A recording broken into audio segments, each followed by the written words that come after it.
Welcome ஐடியர் காம்ரேஜ். இப்பெல்லாம் யார் ஜாதி பார்க்குறா? இந்த மாதிரி எக்கச்சக்க பேர் பேசி நாம கேட்டிருக்கோம். இப்பெல்லாம் கலப்பு திருமணத்தை நிறைய பேர் ஒத்துக்குறாங்க. படிச்சுட்டா போதுமே ஏற்றுக்கிறாங்களே, நிறைய சம்பாதிச்சிட்டா போதும் பொண்ணு கொடுத்துட்றாங்க, பொண்ணு எடுக்கிறாங்க. இந்த மாதிரியான வாதங்களை நம்ம நிறைய பார்த்துருக்கோம். இப்போ எல்லாருமே ரோட்டில் ஃப்ரீயாக தானே நடக்கிறாங்க, யாருக்கு என்ன தொந்தரவு இருக்குது, இப்படியும் நாம் நிறைய சொல்லி கேள்விப்பட்டிருக்கோம். இப்போ இது எதுக்கு நான் சொல்கிறேன்னா, இந்த ஃபோட்டோ இந்த நியூஸை கொஞ்சம் பாருங்கள், நான் என்ன சொல்ல வரேன்னு உங்களுக்கு புரியும். பட்டியல் இனத்தவரின் கட்டவிரலை வெட்டி வெறிச்செயல். குஜராத் பள்ளி மைதானத்தில் நடந்த கிரிக்கெட் மேட்சின் போது பந்தை எடுத்து கொடுத்துள்ளான் ஒரு சிறுவன். அதற்காக அச்சிறுவனின் உறவுக்காரரின் பட்டியல் இனத்தவர் கட்டுவிரலை வெட்டியுள்ளனர் சிலர். மைதானத்திலேயே அச்சிறுவனை அக்கும்பல் மிரட்டியுள்ளனர். அதை அச்சிறுவனின் உறவுக்காரர் திராஜ் தட்டி கேட்டுள்ளார். இதனால் ஏற்பட்ட மோதலில் அவரின் சகோதரர் கிருதியின் கட்டவிரலை வெட்டியுள்ளனர். இச்சம்பவத்தில் 7 பேர் மீது எஃப்ஐஆர் பதியப்பட்டுள்ளது. இல்லை, தெரியாமல் தான் கேட்குறேன். தமிழ்நாட்டில் கூட குஜராத் மாடல் கதருங்களை சில சங்கிகள், இது நடந்தது குஜராத்தில் தான். அப்போ ஒரு பாலை தொட்டதுக்கே இவ்வளோ பெரிய வன்முறை நடந்திருக்குன்னா, அப்போ இதுக்கு பின்னாடி இருக்கக்கூடியது என்னது? அப்பட்டமான சாதி வரி தானே. ஆக்சுவலி மதத்துக்கும் ஜாதிக்குமான வித்தியாசம் என்னன்னா, மதம்ங்கிறது வழிபாட்டு ரீதியாக பிரிஞ்சிருக்கக்கூடியது, ஜாதின்றது அடிப்படையே பாகுபாடு தான். அப்போ ஜாதின்ற கட்டமைப்பு இருக்கக்கூடாதுன்னு நம்ம வலியுறுத்துறது காரணம் அதான். மதத்தை வச்சு பொழப்பு நடத்துறது இருக்கவே கூடாது, ஜாதியை வச்சும் பொழப்பு நடத்துறது இருக்கக்கூடாது. அப்போ ஜாதி இருக்கலாமான்னா ஜாதின்றது என்ன பொறுத்தளவு இருக்கக்கூடாது. ஏன்னா அப்போ நான் இன்ன குடியில் பிறந்தவன் நான் சொல்லவே கூடாதா? இந்த டிபேட் என்ன நான் சொல்லக்கூடாதா, நான் இன்னாருன்ட்டு அதை என்னுடைய உரிமைன்ற மாதிரி நிறைய பேர் சொல்லுவாங்க. இது பழைய டைலாக்காக இருந்தாலும் அது ரொம்ப பொருத்தமாக இருக்கும். ஏன்னா ஜட்டி போடுறது போடுறதும் போடாதும் அவரவர் விருப்பம். ஆனால் அது போடுறது வெளியாட்களுக்கு தெரியுதா? தெரிய மாட்டேங்குது. அது மாதிரி தான் ஜாதி. நான் இன்னாருன்னு சொல்லி பெருமைப்படுத்தக்கூடிய அப்படிப்பட்ட ஜாதி பேரை எதுக்காக நாம போடணும்? தனக்குள்ளே வச்சுக்கிட்டால் எந்த பிரச்சனையும் இல்லை, நான் இன்னாருன்ற ஒரு கௌரவத்தோட போயிடும். ஆனால் அதை வெளியில சொல்லும் போதும் பெயரோட இணைக்கும் போதும் அதை வெளியே காட்டிக்கும் போது என்னன்னா, நாம இவங்களோட இவங்களை விட நம்ம பெரிய வசதி பெரிய ஆட்கள்ன்ற ஒரு ஃபீல் வருது. எனக்கு அதெல்லாம் வராது, நான் எல்லாத்தையும் சரிசமா தான் ட்ரீட் பண்ணுவேன், நான் ஜாதி பேரை போட்டு பண்ணு கண்டிப்பா சொல்ல முடியாது. ஏன்னா அப்படி சொல்லிட்டு அவங்க மனசளவுல அந்த ஒரு பெருமிதம் இல்லாம தன்னுடைய ஜாதி பேரை பின்னாடி போட்டுக்க மாட்டாங்க. இப்போ நீங்க ஒன்ஸ் நோட் பண்ணி பாருங்க. இப்போ ஐயர்ன்ற பேரே ஒவ்வொருத்தரும் ஐயர்வாள்லாம் பின்னாடி போடும்பொழுது அவங்க நாம ஒரு உயிர்குடின்ற நினைப்பு இல்லாமல் அந்த பேரை அவங்க பேருக்கு பின்னாடி ஐயர்ன்ற வார்த்தை யூஸ் பண்றாங்க. சத்தியமா இல்லை, கண்டிப்பா அவங்களுக்கு அந்த ஃபீல்ல தான் என்ன செய்யறாங்க, நாம ஹவு ஸ்பெஷல், எதுக்கு யாருக்கு காடுக்குன்னு சொல்லிட்டு தான் வைக்கிறாங்களே. அப்போ இதுல தான் நாம முரண்படுறோம். எதுக்காக அவங்க ஸ்பெஷல், அவங்க எதுக்காக கருவறைக்குள்ள அவங்க அனுமதிக்கப்படுறாங்க, மற்ற மக்கள் அதாவது நாம ஏன் அதுக்கு ஃபிட் கிடையாது அப்படின்ற ஒரு கொஸ்டின் தான். ஆக்சுவலி இங்க இருக்கக்கூடிய எக்கச்சக்க பேருக்கு என்னன்னா ஒன்று அவரவருக்கான கோவில் தான் நிறைய இருக்குது. இது எங்களுடைய கோவில், எங்களுடைய சாதிக்கான கோவில், எங்களோட சாதிக்கான கோவில் அப்படித்தான் வச்சிருக்காங்களே. அதையும் மீறி ஒரு பொதுப்படையான கோவில், ரொம்ப பாப்புலரான கோவில் இருக்குன்னா அங்க கருவறைக்குள்ள போக அனுமதி மறுக்கப்படுது. இப்போ இதுதானே ஜாதி போதிக்குது.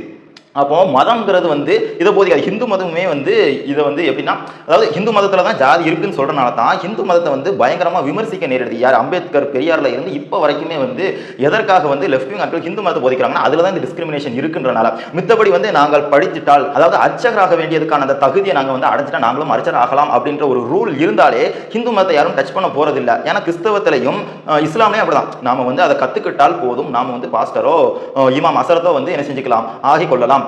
அப்போ இந்த ஹிந்து மதத்தை மட்டும் எல்லாரும் டார்கெட் பண்ணி விமர்சனம் பண்றதுக்கு, அதாவது எதுக்குன்னா ஹிந்து மதத்துக்கும் மக்களுக்கும் எதிரானவங்க கிடையாது, நானுமே கிடையவே கிடையாது, அவங்களுடைய பாதுகாப்புக்காக தான் பேச. அதாவது அடித்தட்டு மக்களுக்கு தான் அந்த வழி தெரியும், எங்களையும் கோவிலுக்குள்ள விட மாட்டேங்கின்ற வழி அவங்களுக்கு தான் தெரியும். ஏன்னா அவங்களுடைய சாமி, அவங்களுடைய கடவுள், அதை கும்பிடுறதுக்கே இங்கே எக்கச்சக்க தடைகளும் வழிகளும் நிறைந்து இருக்கும் பொழுதே அவங்களுக்காக தான் நம்ம பேசி ஆகணும். அப்போ ஹிந்து மதத்துல இருந்துகிட்டே ஹிந்துக்களுக்கு அநீதி நடக்குன்னா ஹிந்து மதத்தை தானே விமர்சிச்சாகணும். இன்னமும் பெட்டி கடை பட்டியலின மக்கள் குழந்தைங்க போய் சாக்லேட் கேட்டா கூட கொடுக்க முடியாத நிலைமையும், சலூன் கடையில் முடி வெட்டாத நிலைமையும் இன்னமுமே கிராமப்புறங்களில் தொடருது. அதாவது மெட்ரோபாலிட்டன் சிட்டியில வேணா அது இல்லாமல் இருக்கலாம், யாரும் பார்க்காம இருக்கலாம்.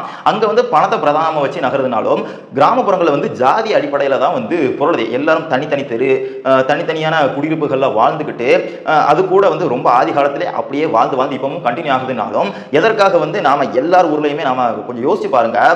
அக்ரஹாரம் இருக்கும், நாம அந்த வழியை என்னைக்காவது நம்ம யூஸ் பண்ணியிருப்போமா? அந்த பாத்தை நாம என்னைக்காவது யூஸ் பண்ணியிருப்போமா? அந்த இடத்துல நமக்கு சம்திங் ஏதாவது ஒரு யாரையாவது தெரிஞ்சவங்க இல்லை ஒரு கடை, ஒரு சம்திங் ஏதாவது ஒன்று இருக்குமா? நாம அங்கே போவோமா? இது யோசிச்சு பாருங்க. ஜென்மத்தில் நாம அங்கே போயிருக்கவே மாட்டோம். அதுதான் அவங்க எதிர்பார்க்கறதே. நாங்க வேற தனி, நாங்க சுத்தபத்தமா இருக்கணும், நாமெல்லாம் உள்ள போயிட்டோம்னா அது தீட்டாயிடும்ன்ற மைண்ட் செட் தான். அப்போ அவங்கள்ட்ட இருந்து தான் வருது. தனித்தனி தெருக்கல்ல தனித்தனி, நாங்கன்னா இப்படிதான் எங்களுக்குன்னு ஒரு கோவில், அதுலயுமே முக்கியமா சரி கோவில்னு தனித்தனியா இருந்தாலும் ஒவ்வொருத்தருக்கும் ஒரு குலதெய்வம் இருக்கும்னாலும் எதற்காக வந்து அர்ச்சகர் ஆகக்கூடாதுன்ற கேள்விக்கு அவங்களுக்கு வந்து பதிலே இல்லை. என்ன சொல்றாங்க, நாங்க தான் வந்து ஸ்பெஷல் சைல்டு அப்படின்னு. அது வந்து நிறைய பேர் வந்து வச்சு செஞ்சாலும் அது எக்கச்சக்க மீம்ஸ் இருக்குது. நான் கூட ஒன்று அட்டாச் பண்றேன், அதையும் பார்த்து என்ஜாய் பண்ணுங்க. வேற ஏன்னா வந்து அரிதறிது மானிடராய் பிறக்கிற அரிது, அதுல பிராமணனா பிறந்திருக்கிறது வந்து மிக மிக அரிது. அப்போ இந்த மாதிரியான செயல்களை வந்து யார் கூட்டம் தான் பண்ணிக்கிட்டு இருக்கு? ஃபார்வர்ட் கம்யூனிட்டி சொல்லி கூட பிராமின், ஐயங்கர், ஐயர்வாள் அவங்கெல்லாம் பண்ணிட்டு இருக்காங்களே. அப்போ இதை எதிர்த்து நாம கேள்வி கேட்கக்கூடிய வந்து நிலைமையில இருக்கிறோம். இன்னமுமே வந்து டிஸ்கிரிமினேஷன் இருக்கு. தூண்டி விட்டது வந்து ஒரு கம்யூனிட்டினாலும் அதை பிடிச்சி தொங்கிக்கிட்டு வந்து எக்கச்சக்க பேர் இருக்காங்க. முக்கியமா இப்போ இருக்கக்கூடிய இந்த ஓபிசி கேட்டகரியில் வரக்கூடிய மக்கள் தான் அதை கடுமையா வந்து ஆதரிக்கிறாங்களே. யாரு? இந்த பிராமின் வந்து கட்டமைச்ச அந்த ஐடியாலஜி ஆதரிக்கிறது வந்து இவர்கள் தான். ஏன்னா வந்து பட்டியலின பழங்குடிய மக்களை வந்து எதிர்ப்புல வந்து பிராமின்ஸை விட இவங்களுக்கு வந்து கொஞ்சம் காட்டம் அதிகமாகவே இருக்கு. இந்த ஓபிசி இப்போ இருக்கக்கூடிய ஓபிசி கேட்டகரியில் வரக்கூடிய அந்த ஒட்டுமொத்த ஜாதிகளுக்குமே அந்த காட்டம் அதிகமாக இருக்கு. அதுக்கு காரணம் விதை போட்டது யாரு? பார்ப்பனர் தான். ஃபைனலாக ஒன்று சொல்லி முடிச்சுக்கிறேன். அதாவது ஹிந்து மதத்துக்கும் ஹிந்து மக்களுக்கும் வந்து ஆபத்து இருக்கு. யாரால? கிறிஸ்தவர்களாலையும் இஸ்லாமியர்களாலையும் அப்படின்னு சொல்லிட்டு தெரியுறது அந்த பிஜேபி கும்பல்.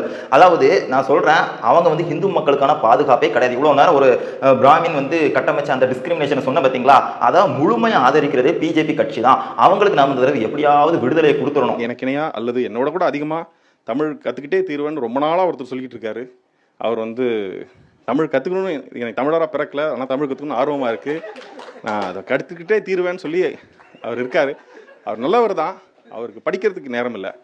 ஆனால் இந்த தேர்தல் அவருக்கு அந்த ஓய்வை கொடுத்து தமிழை கற்றுக் கொடுக்கும் நம்பி இந்த வாய்ப்புக்கு நன்றி. ஏன்னா அவங்க தான் ஹிந்து மக்களுக்கான முதல் எதிரி. அதை வந்து கொஞ்சம் வந்து தெளிவு இருந்தாலுமே வந்து அவங்களுக்கு தெரியும் பிஜேபி வந்து ரொம்ப ஆபத்தானவங்கன்னு. அப்போ எந்த அளவுக்கு வந்து கூமுட்டைங்களா இருந்தால் பிஜேபி வந்து நமக்கான கட்சின்னு யோசிப்பாங்க, ஹிந்து மக்களுக்கான கட்சின்னு. 1ஆம் நம்பர் அயோக்கிய கட்சி வந்து பிஜேபி தான். அதுக்கு ஒரு சாம்பிள் இந்த வீடியோ பாருங்க. அவங்க ஹிந்துக்களை என்ன பார்வையில பாக்குறாங்கன்னு உங்களுக்கே தெரியும். மக்களுக்கு, இளைய சமுதாயத்துக்கு புரியணும், பள்ளனும் பறையனும் கோயிலுக்கு போக கூடாது, சேர்ந்து நுழையக்கூடாது. அப்படி நுழைந்தால் சூத்திரன் பாப்பான் அளவு உயர மாட்டான், பள்ளன் பறையன் அளவு தாழ்ந்து போவான்.